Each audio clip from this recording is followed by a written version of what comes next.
চিৰাঙৰ হাছৰাবাৰীত ভূমিকেন্দ্ৰিক সংঘাত ৩০ বছৰ পূৰ্বে বিক্ৰী কৰা ভূমি পুনৰ দখলৰ চেষ্টা ঘটনা কেন্দ্ৰ কৰি হাছৰাবাৰীত চেপা উত্তেজনাই বিৰাজ কৰিছে আনোৱাৰ হুছেইন নামৰ লোকজনে ক্ৰয় কৰা ভূমি দখলৰ চেষ্টা কৰা হৈছে ৩০ বছৰ পূৰ্বে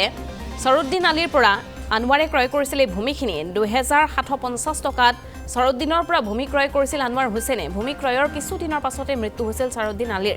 যাৰ বাবে ভূমিখিনি নিজৰ নামত নামজাৰি কৰিব পৰা নাছিল আনোৱাৰে উক্ত ভূমিখিনি দখলৰ চেষ্টা কৰে সৰুদ্দিনৰ পত্নী পুত্ৰ বুৱাৰীয়ে সভাপতিয়ে বিষয়টো মীমাংসা কৰাৰ প্ৰয়াস কৰিছে গাঁওখনৰ ৰাইজৰ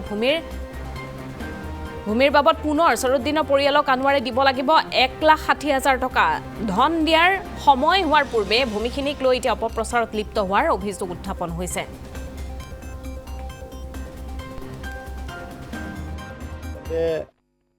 এই কথাখিনি আপোনালোকেও গম পাইছে আৰু আমি যোৱাকালি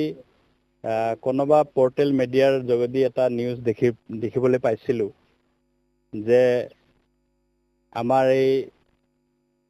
এই অঞ্চলৰ আনোৱাৰ হুছেইন তথা এবিএমছুৰ সহকাৰী সাধাৰণ সম্পাদক তেখেতৰ বিৰুদ্ধে এটা নিউজ ওলাইছে যে ভূ মাফিয়া বুলি আচলতে এই ভূ মাফিয়া কথাটো সম্পূৰ্ণ ভিত্তিহীন আৰু গৰিহণাযোগ্য আচলতে তেখেতে কোনো ভূ মাফিয়া নহয় তেখেতে ২০০০ চনৰ বা ২০০০ চনৰ অলপ আগত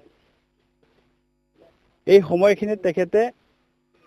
তেখেতৰ মামাৰ হতুৱে এই মাটিখন তেখেতে কিনি লৈছিলে আৰু এইটো সম্পূৰ্ণ সঁচা কথা আৰু এই মাটিখন যোনে বিক্ৰী কৰিছিলে তেখেতে কিছুদিন পিছত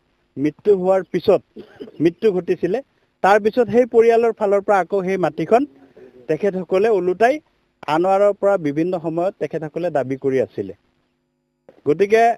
তেখেতসকলে এই মাটিখন পুনৰবাৰ আকৌ এবাৰ বিক্ৰী কৰাৰ কাৰণে প্ৰচেষ্টা কৰি আছে তেখেতসকলে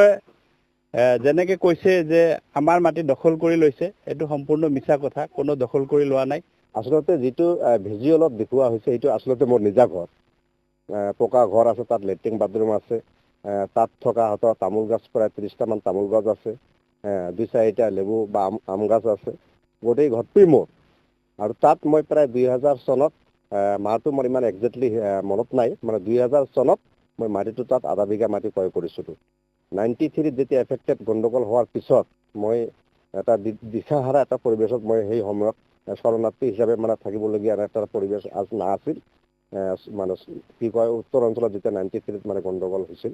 তাৰ পিছতে আহি মানে ইয়াত মানে আধা বিঘা মাটি মই ক্ৰয় কৰিছিলোঁ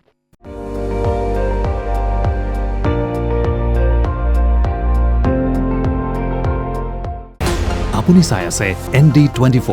সৰ্বশ্ৰেষ্ঠ নহয় সৰ্বোত্তমৰ দৌৰত